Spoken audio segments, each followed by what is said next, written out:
Hello हमारे प्यारे भाई बहनों, आशा करते हैं आप सब ठीक होंगे। मन लगा के अपने एग्ज़ाम की तैयारी कर रहे होंगे। तो जैसे कि आप सब थंबनेल से समझ गए होंगे कि ये प्रीवियस ईयर के एसएसटी के क्वेश्चन है। तो चलिए आज हम स्टार्ट करते हैं। 7 क्वेश्चन से स्टार्टिंग करनी है। तो वुड का नेतृत्व यह तर्क देता था कि यूरोपीय शिक्षा से भारतीयों के नैतिक चरित्र का उत्थान होगा। तो ऑप्शन ए यहाँ पे सही है। तो इसमें ऑप्शन में ए सही है और बी रॉन्ग था।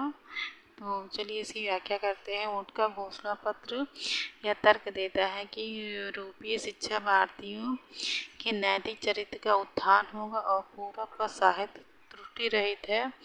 त्रुटि रहित नहीं बल्कि त्रुटिपूर्ण कहा गया था। इस प्रकार कथन ये सही है, लेकिन बी गलत है। सर चार्ल्स वुड उस समय ब्रिटिश ईस्ट इंडिया कंपनी के बोर्ड ऑफ कंट्रोल के अध्यक्ष थे। उन्होंने भारत की भावी शिक्षा के लिए एक विस्तृत योजना बनाई।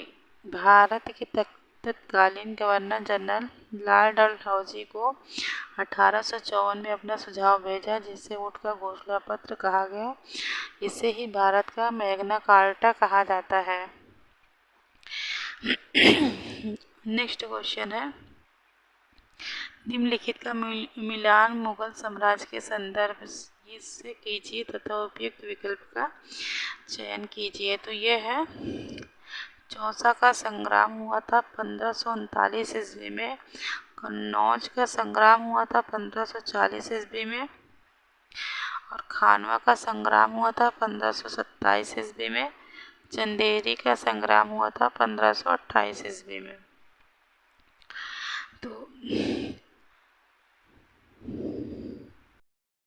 तो जैसे चौसा का युद्ध 1539 ईस्वी में, कन्नौज का युद्ध 1540 ईस्वी में, खानवा का युद्ध 1527 ईस्वी में, चंदेरी का युद्ध 1528 ईस्वी में। नेक्स्ट क्वेश्चन है, 1829 में सती प्रथा को प्रतिबंध करवाने में किसका योगदान है? तो ऑप्शन ए सही होगा, राजा राममोहन राय के द्वारा। तो इसकी व्याख्या करते हैं। ब्रह्म समाज के संस्थापक राजा राममोहन राय ने सती प्रथा के विरुद्ध समाज को जागरूक किया, जिसके फलस्वरूप इस आंदोलन को बल मिला और तत्कालीन अंग्रेजी सरकार को सती प्रथा को रोकने के लिए कानून बनाने पर विवश होना पड़ा था। अंततः उन्होंने सन 1829 में सती प्रथा को रोकने का कानून पारित किया। नेक्स्ट क्वेश्चन है, अभिकथन ए तथा कारण आर को पढ़ें तथा सही विकल्प का चुनाव करें। तो अभिकथन ए है, 1927 से 1935 के बीच अम्बेडकर ने मंदिर में प्रवेश के लिए 3 आंदोलन चलाए। तो अभिकथन ए है, 1927 से 1935 के बीच में अम्बेडकर ने मंदिर में प्रवेश के लिए 3 आंदोलन चलाए। और कथन कारण आर है, अम्बेडकर का मुख्य लक्ष्य सब लोगों का अंग्रेजी शासन की शक्ति को दिखाना था। गलत है ये ऑप्शन। तो इसकी व्याख्या करते हैं। 1927 से 1935 के बीच अम्बेडकर जी ने मंदिर में प्रवेश के लिए 3 आंदोलन चलाए। अम्बेडकर जी का मुख्य लक्ष्य था मंदिर में प्रवेश। आंदोलन के जरिए देश में फैली सामाजिक और जातिगत कुरीतियों को खत्म कर सामाजिक असमानता को दूर करना चाहते थे और पिछड़े वर्ग के लोगों को इज्जत और सम्मान दिलाना चाहते थे। नेक्स्ट क्वेश्चन है, निम्नलिखित सुधार आंदोलन का उनके नेताओं के साथ सही मिलान कीजिए। तो इसको देखते हैं। मटुआ पंथ जो है, हरिदास ठाकुर जी ने सत्य शोधक समाज, और ज्योतिराव फूले ने आर्य समाज, स्वामी दयानंद सरस्वती जी ने ब्रह्म समाज, राजा राममोहन राय जी ने। तो इसमें सही मिलान है, मटुआ पंथ है हरिदास ठाकुर जी, सत्य शोधक समाज ज्योतिराव फूले, आर्य समाज है स्वामी दयानंद सरस्वती, ब्रह्म समाज है राजा राममोहन राय। तो इसकी व्याख्या करते हैं। मटुआ पंथ एक धर्म सुधार आंदोलन है जो 1860 ईस्वी के आसपास अविभाजित बंगाल में शुरू हुआ था। इस आंदोलन की शुरुआत हरिदास ठाकुर ने किया था। नेक्स्ट है सत्यशोधक समाज। 24 सितंबर 1873 ईस्वी में ज्योतिबा फूले द्वारा स्थापित एक पंथ है। इसका उद्देश्य शूद्र एवं अस्पृश्य जाति के लोगों को विमुक्त करना था। नेक्स्ट क्वेश्चन है, नेक्स्ट पॉइंट, आर्य समाज एक हिंदू सुधार आंदोलन है जिसकी स्थापना स्वामी दयानंद सरस्वती ने 1875 ईस्वी में की। नेक्स्ट है ब्रह्म समाज भारत का एक सामाजिक धार्मिक आंदोलन था। इसके प्रवर्तक राजा राम मोहन राय अपने समय के विशिष्ट समाज सुधारक थे। 1828 में ब्रह्म समाज को राजा राम मोहन राय और द्वारकानाथ टैगोर ने स्थापित किया था।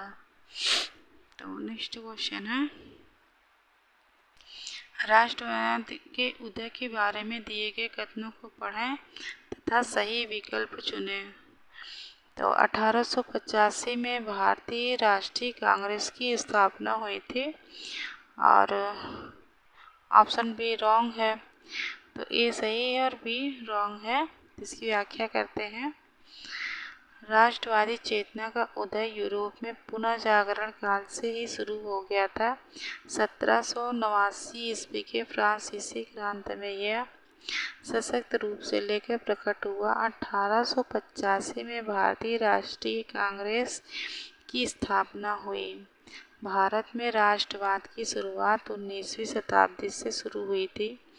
ब्रिटिश साम्राज्य की नीतियों और उनकी चुनौतियों से भारत में लोगों ने राष्ट्रवाद के बारे में सोचना शुरू किया। नेक्स्ट क्वेश्चन है, निम्नलिखित कथनों ए तथा आर को पढ़िए और उपयुक्त विकल्प का चयन कीजिए। अभिकथन है, नमक के उत्पादन एवं बिक्री पर राज्य का एकाधिकार था। कारण आर है, महात्मा गांधी ने इस नियम को तोड़ा क्योंकि नमक पर टैक्स से कर वसूलना पाप है और यह भोजन का बुनियादी हिस्सा है। तो दोनों ऑप्शन सही है। और तो इसकी व्याख्या करते हैं। नमक कानून ब्रिटिश भारत के सर्वाधिक घृणित कानूनों में से एक था। इसके अनुसार नमक के उत्पादन और विक्रय पर राज्य का अधिकार स्थापित था। महात्मा गांधी ने इस नियम को तोड़ा क्योंकि नमक पर टैक्स कर वसूलना पाप है और यह भोजन का बुनियादी हिस्सा है। इस प्रकार कथन ए और आर दोनों सही हैं। आर सही व्याख्या करता है ए की। 12 मार्च 1930 को महात्मा गांधी ने साबरमती आश्रम से इस सत्याग्रह की शुरुआत की। यह यात्रा साबरमती आश्रम से 240 किलोमीटर दूर गुजरात के दांडी नामक स्थान पर पहुंचकर समाप्त होनी थी। 6 अप्रैल 1930 को वो दांडी पहुंचे और वहां मुट्ठी भर नमक उठाकर कानून तोड़ा। नोट, 30 जनवरी 2019 को प्रधानमंत्री नरेंद्र मोदी ने दांडी में महात्मा गांधी की पुण्यतिथि पर दांडी में राष्ट्रीय नमक सत्याग्रह स्मारक का उद्घाटन किया। नेक्स्ट क्वेश्चन है, राज्यों के गठन के संदर्भ में निम्न अभिकथन ए व कारण आर को पढ़ें तथा सही विकल्प को चुनें। तो अभिकथन ए है, प्रधानमंत्री जवाहरलाल नेहरू और उप प्रधानमंत्री वल्लभ भाई पटेल दोनों ही भाषा के आधार पर राज्यों के गठन की नीति के विरोधी थे।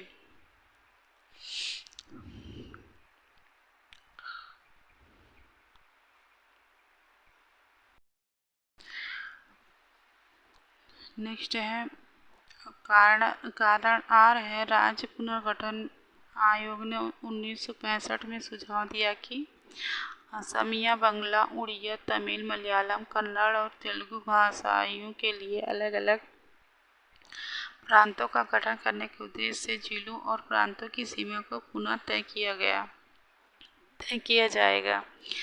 तो इसमें दोनों ऑप्शन सही हैं, लेकिन दोनों आपस में व्याख्या नहीं करते हैं, तो इसकी व्याख्या कर लेते हैं। भारत का बंटवारा धर्म के आधार पर हुआ था। इसी बंटवारे के कारण हिंदुओं और मुसलमानों के बीच हुए भीषण दंगे में 10 लाख से ज़्यादा लोग मारे गए थे। ऐसी परिस्थितियों में भाषण के आधार पर देश को विभाजित करना उचित नहीं था, इसलिए हमारे देश को भाषा के आधार पर बांटा नहीं जा सकता। यही कारण था कि प्रधानमंत्री जवाहरलाल नेहरू और उप प्रधानमंत्री वल्लभ भाई पटेल दोनों ही भाषा के आधार पर राज्यों के गठन की नीति के विरोध थे। भारत के स्वतंत्र होने के बाद भारत सरकार ने राज्यों को भाषाई आधार पर पुनर्गठित करने के लिए राज्य पुनर्गठन आयोग की स्थापना 1953 में की, जो न्यायाधीश फजल अली की अध्यक्षता में हुई। राज्य पुनर्गठन आयोग ने 1965 में सुझाव दिया कि असमिया, बंगाल, उड़िया, तमिल, मलयालम, कन्नड़ और तेलुगु भाषाइयों के लिए अलग अलग प्रांतों का गठन करने के उद्देश्य से जिलों और प्रांतों की सीमा को पुनः तय किया जाए।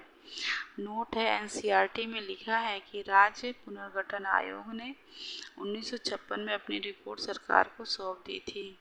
तो आज का वीडियो हम यहीं पे समाप्त करते हैं। अगर ये हमारी वीडियो आप सबको अच्छी लगे तो प्लीज़ इसे लाइक करिएगा, शेयर करिएगा, कमेंट कीजिएगा और अपने प्यारे सुझाव भी बताइएगा हमें। तो मिलते हैं आपसे नेक्स्ट वीडियो में, तब तक के लिए धन्यवाद।